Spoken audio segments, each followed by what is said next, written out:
Oh boy, we're already hearing from the same establishment tools. Stop fighting. We need to be united as a party. All these, which is basically fall in line, fall in line, fall in line. We're already hearing, don't attack Joe Biden. We're already hearing, don't attack each other. We need to be strong. We need to be a united party. And apparently Nancy Pelosi can attack whoever she wants, but progressives need to shut up and take it. This is the typical Democratic line, and this is a problem with the party that Can I tell them what happened in the behind the closed doors meeting today, and then you can respond. Long story short, Pelosi over the weekend, Pelosi did an interview with the New York Times. She basically again dismissed Ocasio-Cortez, Rashida Tlaib, Ayanna Pressley, and Ilhan Omar as these are just four people and they have their Twitter, and basically just shitting on them, for lack of a better word. And then Congresswoman Alexandria Ocasio-Cortez responded, basically tweeting like, that thing you call... that whatever is called public sentiment. That thing you call Twitter, and that is called public sentiment. It's kind of important to creating change in the country. Well, Empress Pelosi, she doesn't like that talk back.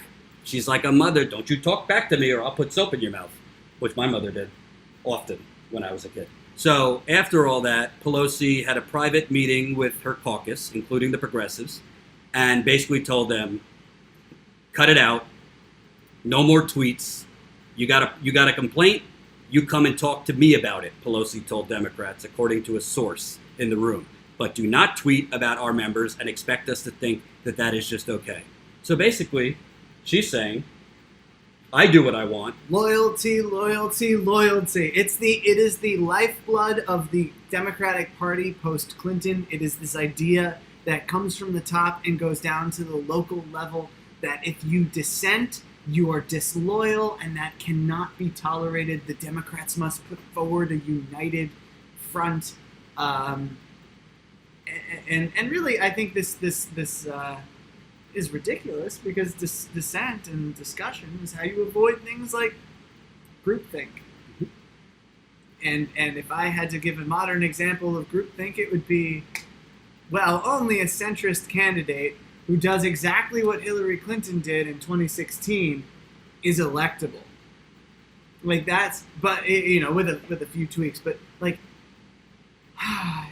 it's very frustrating, and it feels very high school, and it feels very petty. And frankly, if you look at Pelosi's record, I summed this up today on my Twitter. But if you go through what she's done as speaker, you start off with pay-go. That rule that Pelosi insisted on, that all new spending had to be offset by spending cuts. She caved on DACA early on. Joy Reid called it a bold fold. I'm still waiting on the final deal. I'm still waiting to find out who hacked Joy Reid's blog. She caved on... And what happened to the FBI investigation. Go on. She caved on the Yemen resolution. She allowed Republican Ken Buck, to water down the Yemen resolution, adding in an amendment that basically allows for the United States to continue, even if they stop supporting the Saudi war effort, they could continue doing intelligence sharing operations, which is defined pretty broadly. She caved on concentration camp funding. That's another troubling thing. She's no on impeachment proceedings. She's got no ground shifting legislation passed. I mean, there's HR 1. That's good, but it's not fundamentally like earth shifting. Like if she passed like a Medicare for all bill, that would change the conversation on healthcare instantly. She's not passing tuition-free college or any of that stuff. She passed a bill subsidizing natural gas infrastructure in Europe, and she's constantly punching left, and now she doesn't want to take any action on Secretary Acosta. So Pelosi framed herself as like a transitional speaker when she was running and trying to get the votes. She said that she would only be in for a short time, I think, which was code for progressives just aren't ready to lead yet. But left Twitter, people on the left knew exactly what kind of speaker she would be, and at every step of her speakership, they've been proved right. So it's frustrating. It's disappointing. It's political theater. There's no real resistance to Trump from the Democratic leadership.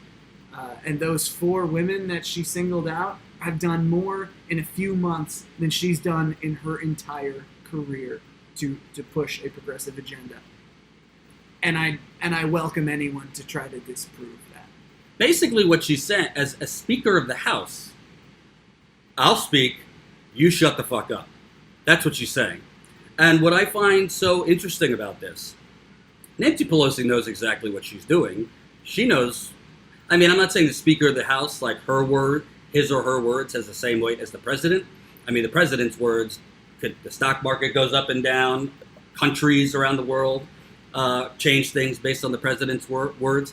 But she knows when she is basically belittling, diminishing, minimizing, and crapping on progressives, Representative Alexandria Ocasio-Cortez, Congresswoman Ilhan Omar, Congresswoman Rashida Tlaib, Congresswoman Ayanna Presley, Congressman Ro Khanna, Congressman Mark Pohan, to name a few, what she's basically signaling, she's giving the donors what they want, because the donors hate AOC.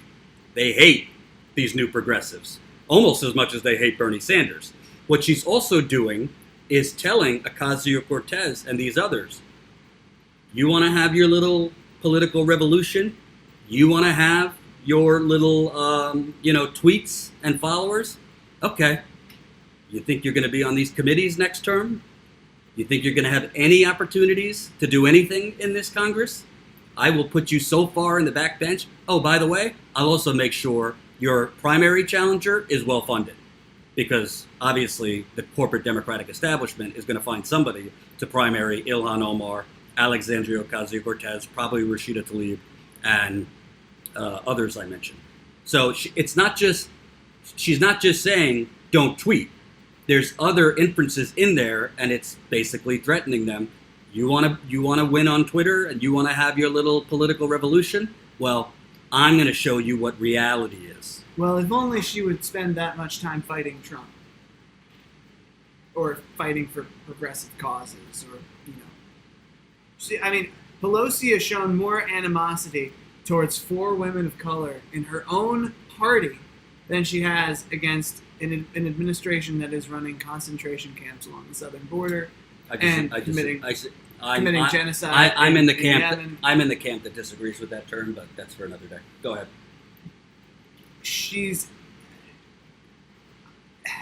It's just, if you're watching the Democratic Party as somebody who did you mention she just made this gift wrap deal to Mitch McConnell on the border?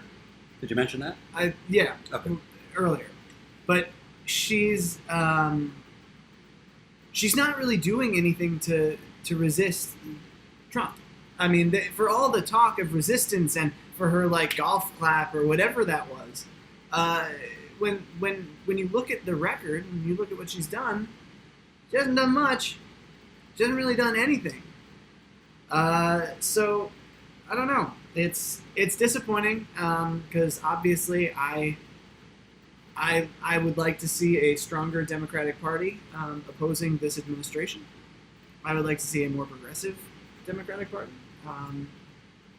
And it's disheartening. And I have to wake up every day and look at my, Twitter feed and be like, oh, what did Pelosi say today? Who did she go after? Oh, no surprise. She went after the same progressives. Oh, she's punching left again. Oh, and what has she done on healthcare? What has she done on immigration? What has she done on the environment? What has she done on wage stagnation or inequality? Nothing. I think Trump is dangerous. Just because I don't cover him 24/7 doesn't mean I don't think he's dangerous. It means I don't have anything to add that the 25,000 other people that do Trump 24/7 haven't already told you today.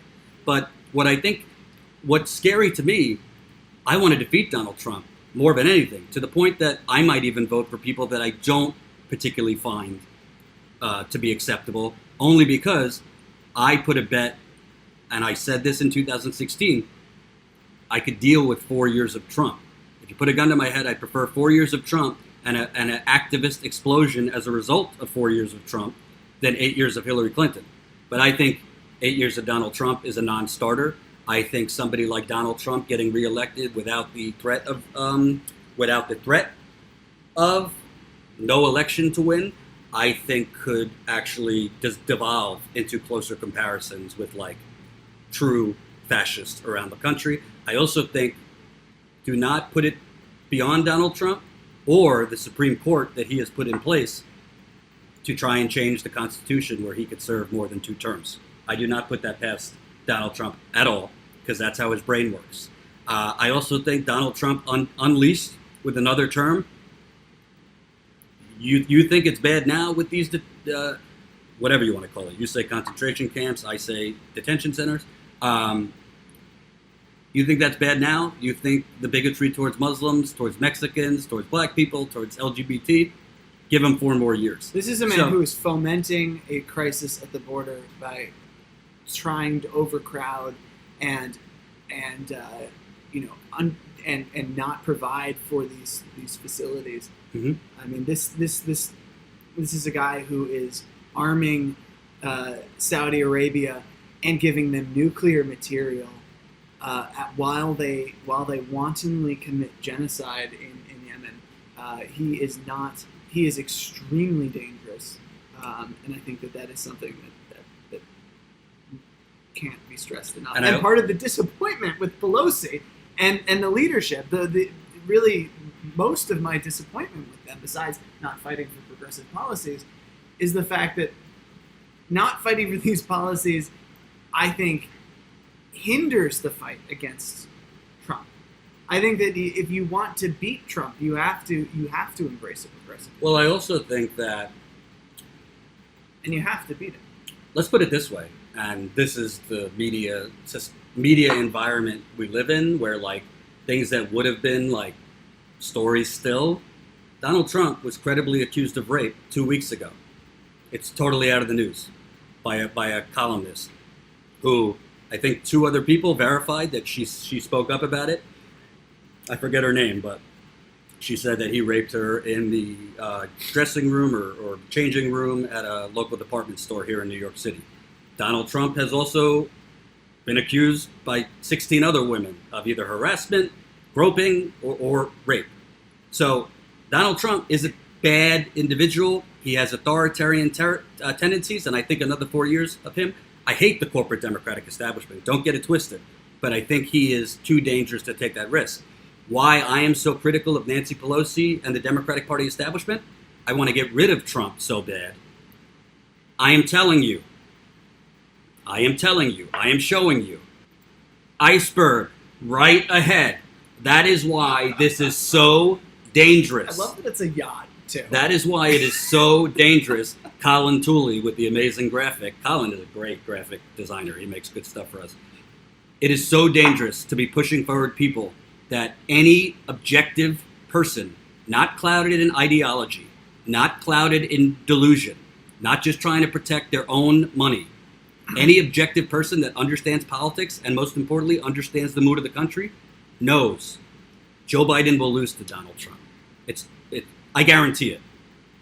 Kamala Harris, I believe, would lose to Donald Trump. Pete Buttigieg would get destroyed. I'm sorry. Warren, if you put a gun to my head, I really don't think she would beat Donald Trump.